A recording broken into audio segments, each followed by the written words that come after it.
Il est temps de vous informer, mesdames et messieurs. Bienvenue à ce bulletin d'information.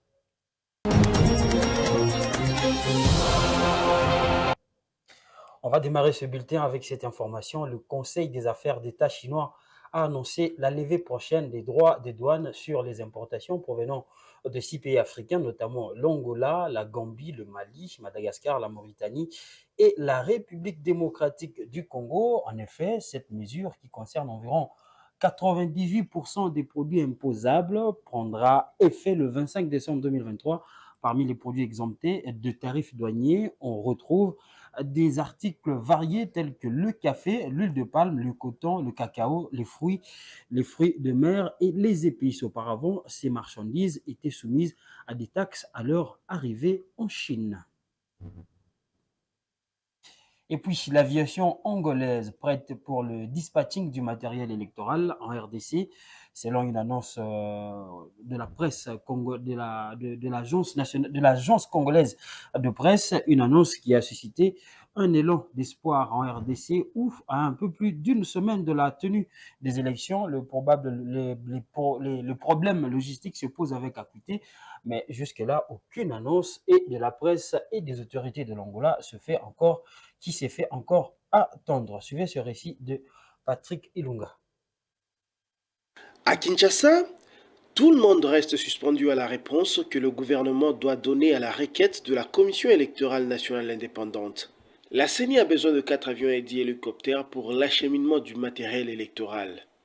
Le président de cette institution se veut rassurant. Il attend avec sérénité que l'exécutif donne suite à sa demande. Dans ces entrefaites, une nouvelle publiée par l'agence congolaise de presse assure que l'Angola va voler au secours de la commission électorale avec la flotte de son aviation.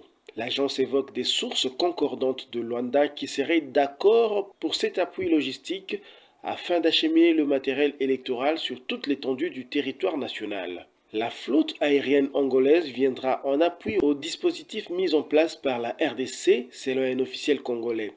La flotte angolaise est constituée d'avions de transport de fret et d'hélicoptères. Fin des citations. L'agence congolaise de presse cite des sources diplomatiques. Tentant de recouper cette information du côté de Luanda, nous nous retrouvons devant un vide informationnel. La nouvelle n'est aucunement reprise par les médias angolais. Contactés depuis Kinshasa, nos sources angolaises n'en savent rien. Aucun média angolais ne fait mention de l'annonce de l'ACP. S'agit-il d'une négociation au niveau étatique et diplomatique trop tôt annoncée dans les médias? Possible. À un peu plus d'une semaine de la tenue des premières élections post-alternance, l'horizon électoral semble souffler le chaud et le froid. Denis Kadima tente de rassurer l'ensemble de la nation congolaise, mais les bruits d'un report des scrutins semblent persistants.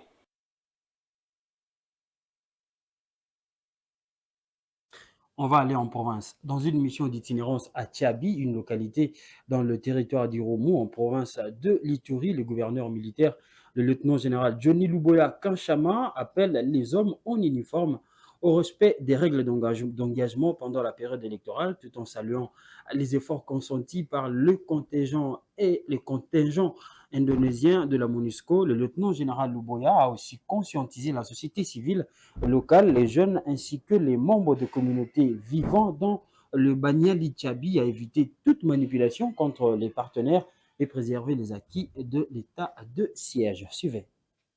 En mission d'itinérance sécuritaire à Tchabi, au sud du territoire d'Iromo, situé à plus ou moins 120 km au sud de la ville de Bunia. Les commandants des opérations militaires en Ituri, le lieutenant-général Luboya Kanchama Johnny, a félicité et salué le courage de la population qui a regagné son milieu respectif. Ensuite, il a exhorté ce foire d'armes policiers de groupes mobiles d'intervention déployés dans cette partie de la province pour protéger la population sans distinction aucune à cette période électorale.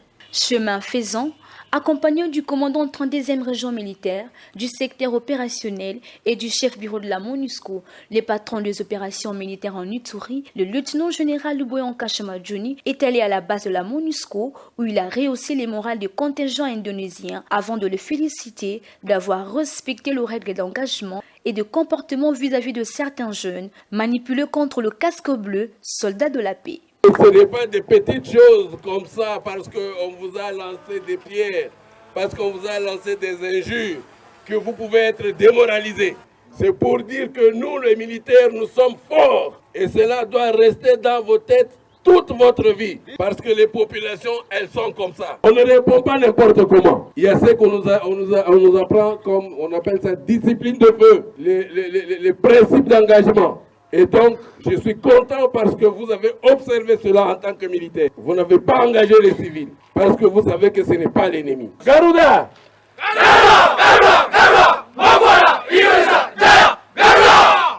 Très bien. Il s'est signalé que le gouverneur militaire de l'Uturi, reconnu pour ces deux approches, militaire et non militaire, dans la résolution de conflits, a conscientisé la société civile locale, le jeune, ainsi que les membres de la communauté vivant dans le Banyali Tchabi, à éviter toute manipulation contre le partenaire et préserver les acquis de l'état des sièges, notamment la paix et la cohabitation pacifique. Et puis, au-delà de nos frontières, grâce aux différentes mesures gouvernementales permettant le développement de la filière laitière, la production du Cameroun a augmenté de 5% au 31 août 2023 par rapport à la même période en 2022. La production laitière est ainsi passée de 105 190 tonnes en 2022 à 110 374 tonnes en 2023, selon les chiffres révélés en novembre 2023 par le ministère de l'Élevage, des Pêches et des Industries animales. Au Cameroun, la production de lait a augmenté de 5% au 31 août 2023. La production laitière de ce pays d'Afrique centrale a ainsi passé de 105 190 tonnes en 2022 à 110 tonnes 374 tonnes en 2023, selon les chiffres révélés par le ministre de l'Élevage, des Pêches et des Industries animales. Cette embellie, d'après les autorités camerounaises, est due à différentes mesures gouvernementales permettant le développement de la filière laitière. Le regard que l'on peut poser sur la filière laitière du Cameroun aujourd'hui, c'est tout simplement que c'est une filière qui est victime d'un déficit de production. Parce que même si l'offre a augmenté entre 2022 et 2023, c'est une augmentation marginale de la production qui ne peut pas fondamentalement satisfaire la demande locale. En dépit de cette évolution, le pays continue d'enregistrer un déficit moyen de production de près de 120 000 tonnes de lait chaque année.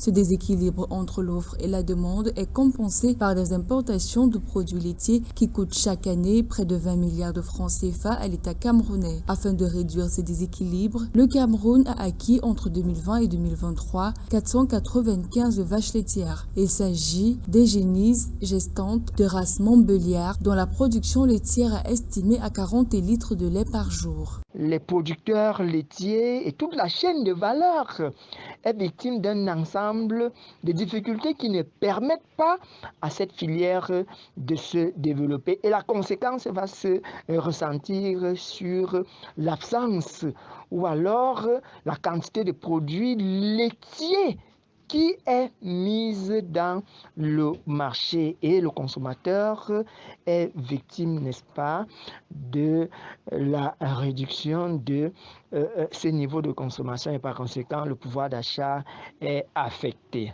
Au regard de la forte demande nationale en produits laitiers et de l'évolution des marchés internationaux, la production laitière présente de réelles opportunités à court et moyen terme dans plusieurs régions du Cameroun. Cette information sur le Cameroun que nous mettons un terme à ce bulletin d'information. Merci à vous, chers téléspectateurs, de l'avoir suivi. Au prochain rendez-vous de l'information, c'est à 19h30 avec la grande édition sur Géopolis Télévision. Au revoir.